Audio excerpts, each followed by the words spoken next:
Okay, dumako muna tayo dito. Talakayin lang natin tong talakayin po natin itong Jessica Soho. May surprise po ako sa inyo. Jessica Soho, okay? Talakayin natin itong Jessica Soho. Pakinggan niyo po ito. Ang mga kakoordinasyon ng mga tiga-ICC dito sa Pilipinas, si dating Senador Sonny Trillanes at iba pang mga personalidad na nabanggit sa pag-aresto kay dating Pangulong Rodrigo Duterte. Kinuha ko rin ang panig ni dating Senador Trillanes. Senator Trillanes, isa daw ho kayo dun sa mga na-deliveran nila nung maleta na may mga lamang pera. And number two, parang nag-handle or tumulong dun po sa mga taga-ICC when they came over to investigate ito pong extrajudicial killings. Ano ho masasabi niyo po doon? Doon po sa pera, dinideny ko po na nakatanggap ako ng $2 million o kahit anong halaga mula kay Saldico para sa ICC o para kung ano mang purpose. So, hindi po nangyari yan. Hindi totoo yan. Paano? Kita nyo, kasi ano po to, this is a plan, Your Honor, Mr. Chair. This is a plan to ruin the credibility of the ICC. Aray ko. Okay? This is a real plan of Sara Duterte and the Duterte demonic family to ruin the credibility of the ICC. They are planning to destroy the solemn and the trust of the ICC. Para po etong mga tao ay, alam niyo na, sabi nga ni Ombudsman Remulla, para maguluhan ang mga tao. Yan eh. Para maguluhan. Yung dollars na yun, ibinigay ko sa kanila na suhol. Paano yun ilalabas nila ng bansa? Kung gagastusin naman yun dito, bakit kailangan pa i-convert sa dollars? Ang gastusin dito, di ba, pesos? Di ba, Bobo? Kung nandito yung ICC, bakit i-convert pa sa dollars? Gastusin dito peso. Ano yun? Gagastos sila dito dollars? Bobo. Nila naayos yung kwento nila niya.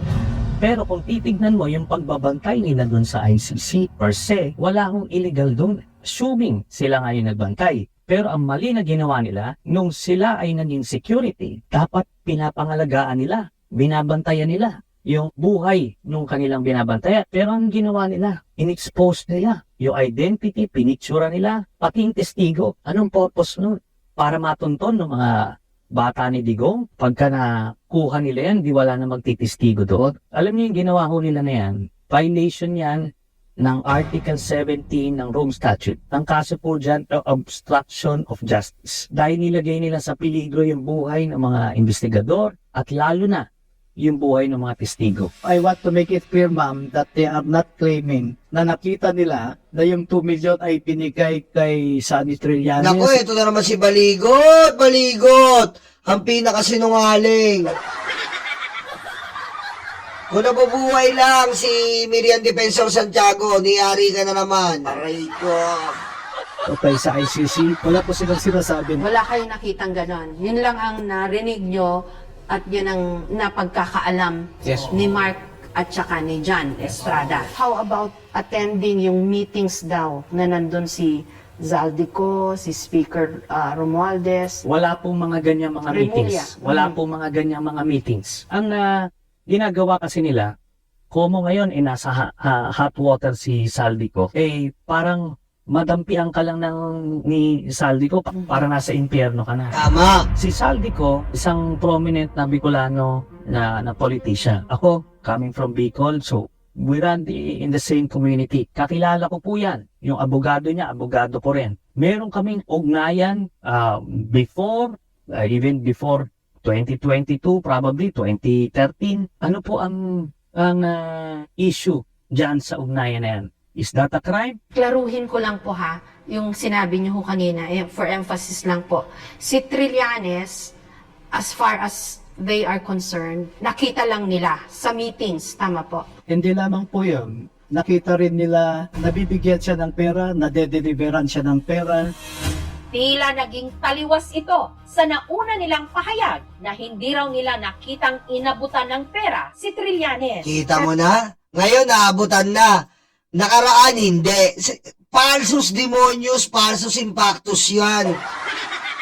Sabi ni Baligot, hindi nila nakita na abutan si Trillanes, nakita lang nila sa malayuan si Trillanes. Kasama yung mga ICC. Ngayon, nakita na naabutan. Aray ko. Pero, di ba, attorney, unless it's proven that the money was sourced illegally, wala mang kaso yon. Kasi pagpunta ng ICC investigators dito, they would need assistance. I don't think Trillanes is guilty of any crime, is he, for assisting the ICC inspectors. Pero sa batas, wala naman ho siyang nababiolate, di po ba? Sa akin ay kinidnap. Kita mo wala talaga na kasi nga, in good faith siya. Kung binigyan man siya, in good faith siya. Wala naman siyang violation yun eh. Hindi naman niya alam nang galing sa nakaw yun. In good faith siya. Tama si Jessica doon. Ano sasabihin nito ni Baligot? Si Duterte. At kasama Patay! Yung palang dahilan. Pero sa batas, wala naman ho siyang nababiolate, di ba? sa akin ay kinidnap si Duterte. Patay na. Kita nyo kinidnap daw si Duterte. Alam mo na kung ano tong hayop na to. Alam mo na kung ano. Isang abogadong tanga na akala niya kinidnap si Duterte. Ano ibig sabihin? DD shit. Luga ang utak. DDS equals luga. Aray ko. Wala na. Alam na agad. Kapag kinidnap, alam mo na yan. DDS, luga-luga, tanga-tanga.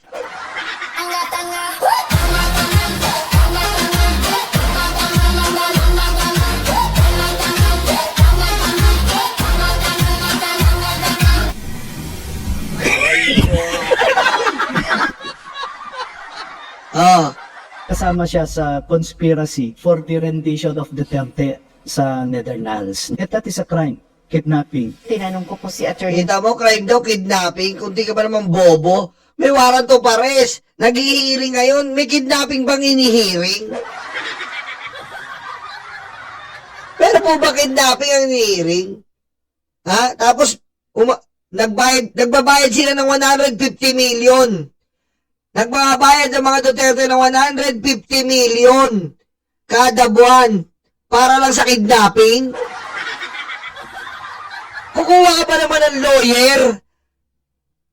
Kapag kumuha ka ng lawyer, ibig sabihin, tinatanggap mo na nandun ka sa pagsagot sa kaso. Kaya ka kumuha ng lawyer eh. Hindi ka kukuha ng lawyer kung hindi mo tinatanggap ang kaso. Kaso, tinanggap nila yung kaso sa ICC, kaya kinuha nila si Kapman na 150 million. Kidnapping yon? Aray ko. Kidnapping po ba yun? Yung ganon? Gumagastos ka na ng almost 1.5 billion peso sa lawyer mo sa isang taon. Kidnapping pa rin yun? Aray ko. Bobo. Ibaligod tungkol doon. Ngayon kung nag-investiga yung ICC dito, ngayon kung tinulungan siya ni dating Senador Trillanes, unless it's proven that the money really came from Zaldico, then that becomes the tricky part. Pero ang sabi ho niya, hindi kasi siya naniniwala dun sa jurisdiction ng ICC over the case against Duterte. Yun ang opinion niya. But ang opinion ko, at supported ito ng decision ng Korte Suprema na from 2011 to 2019 na miyembro tayo, merong jurisdiction ng ICC. Hindi naman ako bawal makipag-usap sa kanila. Ano ngayon ang problema doon? 2023 pa rin sila nagbabantay. Hindi naman siya bawal talaga makipag-usap eh. Parang abogado mo yan sa local. Yung prosecution ng ICC, yan ang abogado mo. Sila ang prosecution eh. Sila Trillanes yung complainant. So, abogado nila yung ICC. Talagang makakausap niya yan. Anong masama? Ang pinakamasama, si Trillanes kasama yung mga judges. Aray ko. Bobo lang. Ang masama po, si Trillanes kasama niya yung mga judges. Yun ang masama. Dahil pagkasama mo ang mga judges, ibig sabihin, binabayas nyo ang ICC. Pero kung kasama niya lang po ay may prosecution team, naturalmente, sila ang magtatanggol sa complainant, magkakasama sila. Aray ko. At ang feeling nila karumalduman yung ginagawa nila. Ba't di nila tinanggihan yung trabaho na yun? Bakit di sila nag-expose ng mga panahon na yun? Tama. Ngayon, kung kailan kasagsagan ng confirmation of charges hearing. Pero Tama. Senator Trillanes, you're not denying na you helped the ICC inspectors when they came over. Ang sinasabi ko since 2017, nakikipag-ugnayan po ako sa kanila, nakikipagtulungan ako sa kanila, pagkalap ng testigo at ebidensya. Ibinigay kay Sunny Trillanes ang pondo para sa pagkasikaso sa mga ICC investigators na ito. Definitely it's a spin kasi kailangan niya palabasin na sinuhulan para magamit ni Kaufman na sasabihin corrupt yung mga ICC investigators. Yes, yun yung logic. Yan ang logic nila dito, dadalhin sa ICC para sabihin ni Kaufman na plinano ang pag-aano kay Digong, nagkasulan para itakbo si Digong. Pero ang totoo po, walang ganon. Ang totoo, may namatay. Diba? May namatay. Yan ang totoo. May namatay dito. EJK. Oh. Biro mo, parang tanga nga po eh. Parang tanga nga po yung ibang kababayan natin. Sabi nila, ibalik daw si Duterte para daw ang mga adik patay. Di ba yan ang sabi nila, press 2? Di ba? Tama. Para daw patayin, mabalik daw ang pagpatay sa mga adik. Tama, di ba? Ayun ang sabi ng mga DDS, di ba? Aray ko. Tama. Ngayon, pagdating sa ICC, wala naman daw pinatay si Digong. Ano ba talaga mga DDS? Sabi nyo, pag tinatanong kayo, bakit mo gusto Duterte? Para wala pong adik. Bakit walang adik? Pinapatay ni Tatay Digong. Okay. Ngayon, pagdating naman sa ICC, ano sabi ni Kaufman? There is no one killed by Rodrigo Roa Duterte. Wala daw pinatay. Sino tanga? Aray ko.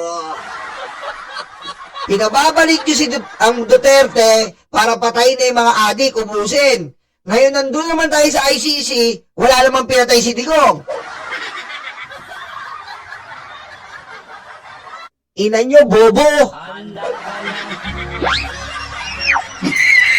Patayin mo si BBM. No joke.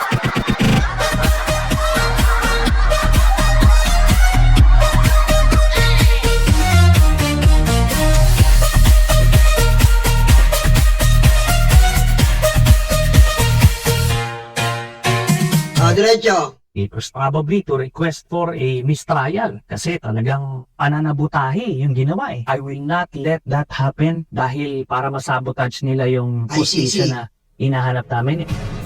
Nabanggit din sa affidavit si Father Flavie Villanueva na Favorite nila, ito si Brother Flavie, favorite nila to eh. tumulong sa pamilya ng mga biktima ng EJ case o extrajudicial killings. Pumunta raw ang mga investigador ng ICC sa Bahay Kalinga para kausapin si Father Villanueva. Nagkaroon ng ilang pag-uusap at pagtatanong at naganap ito nung una pa. Panonokhang ng katotohanan ang aking masasabi sa ginawa nitong abogadong to.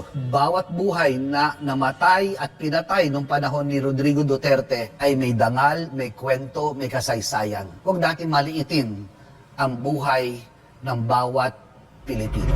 Kay Gutesa. Yes, ma'am. Siya pamatay po yung lalapan pa namin. Iginiit sa akin ni Attorney Baligon na siya lang at walang umudyok sa kanya para ilantad ang dating mga sundalong Marines. Kita mo dito na po, kasinungalingan to. Siya lang daw. Kasama mo si Defensor. Pakinggan mo. So, attorney, walang kinalaman sa inyo si Mike Defensor? Wala po. Ah, Pero dapat malaman nyo kung sino ba yung may-ari ng sasakyan. Ah. Isang sumundo matapos ang press briefing Ah. o press con nila. Ulit-ulit na kasi numalingan. Nakarehistro daw sa asawa nyo yung kotse na ginamit no ng mga dating sundalo papunta Ah. sa press con ni na Attorney Baligod. Kaya makikita raw kung sinong kumakamada behind the scenes. Ano ho ang tugon ninyo? Kung tatawagan lang nila ako, aamin naman ako, talagang tumutulong ako sa mga yan. Ah. Naniniwala ako sa mga sinasabi lang. Ano? Ano na?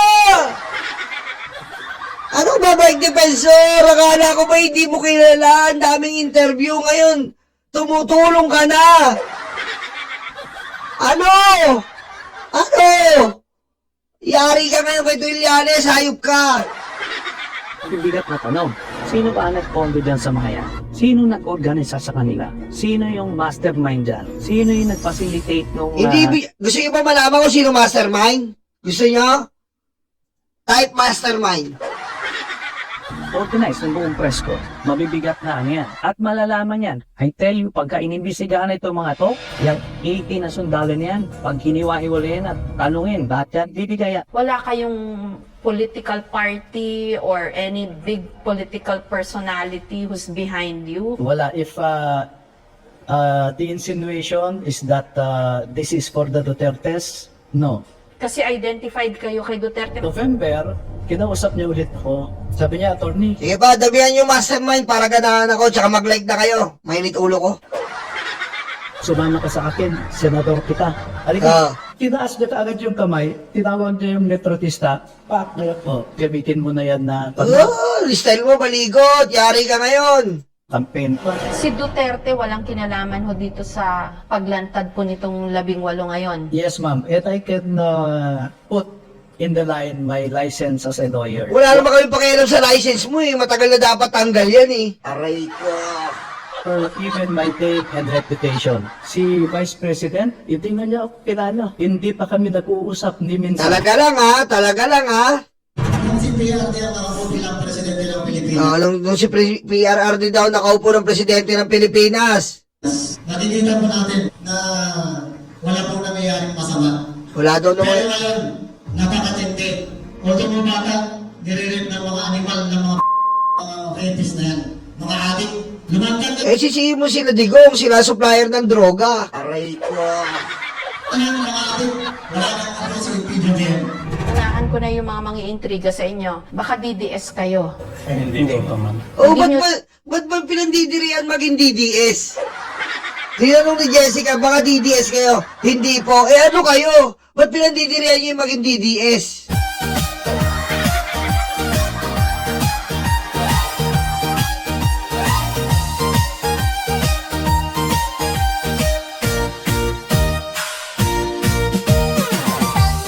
Tangga, luga, luga, DDS, DDS. Oh, para matapos na kahibangan nyo. Wala kayong maloloko dito. Tignan nyo to. Wala baligot. Tignan mo to. Baligot. Makinig ka. Tignan mo to. Tignan mo yan, baligot. Sino niloloko mo? Sino niloloko mo, baligot?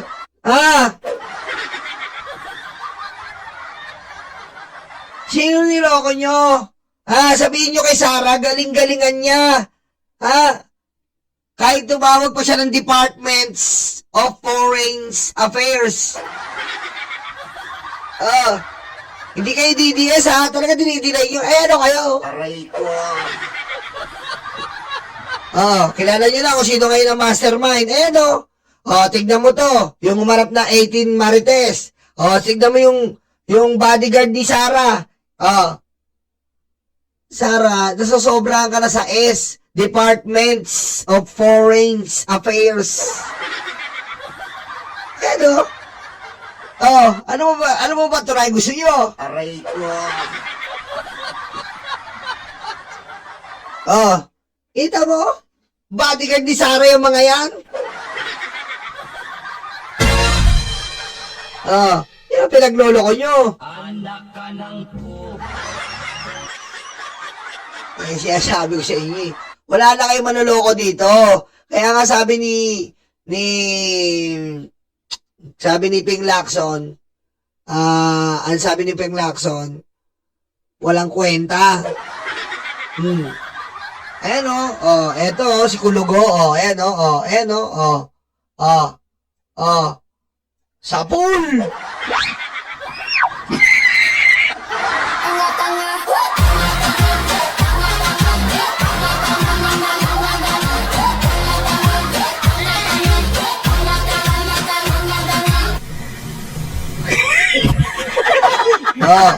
Alam nyo na ngayon kung sino mastermind.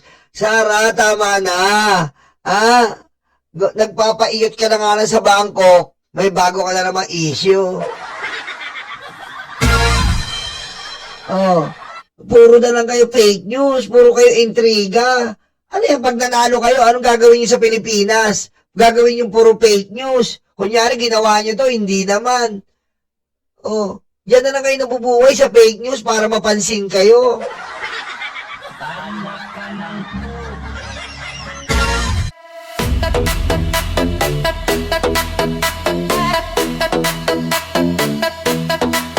Takot na ang mga aso, dumarating ang mga kaso.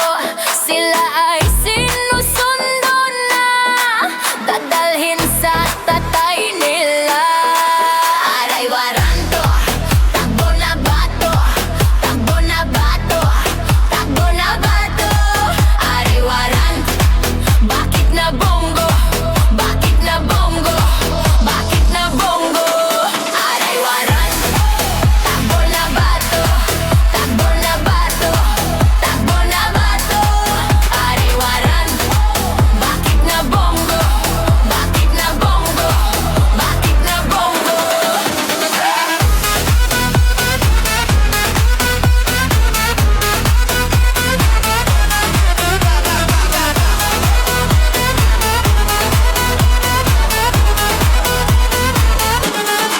Sabi ni Lord, huwag masama, pero sila ay uborlalala. Nalalapit na silang masira, ay nagkarma, ay nagkarma. Aray waranto, takbo na bato, takbo na bato, takbo na bato. Aray waranto, bakit na bongo, bakit na bango, bakit na bongo. Aray waranto, takbo na bato, takbo na bato, takbo na bato. Aray waranto, bakit na bongo, bakit na bongo, bakit na bongo.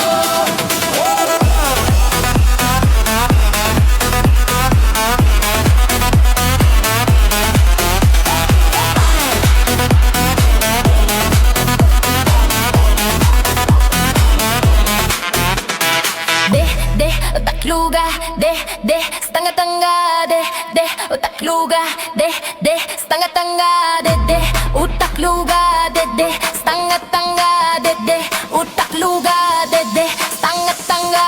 De, stanga-tanga. De, stanga-tanga. De,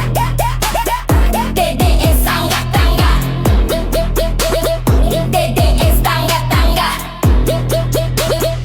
De, stanga-tanga. Aray waranto, takbo na bato, takbo na bato, takbo na bato. Aray waranto, bakit na bongo, bakit na bongo, bakit na bongo. Aray waranto, takbo na bato, takbo na bato, takbo na bato. Aray waranto, bakit na bongo, bakit na bongo, bakit na bongo. Kuduro yung betlog, tatay yung karton. Kuduro yung betlog, tatay yung karton. Kuduro yung betlog, tatay yung karton. Kuduro yung betlog, tatay yung karton.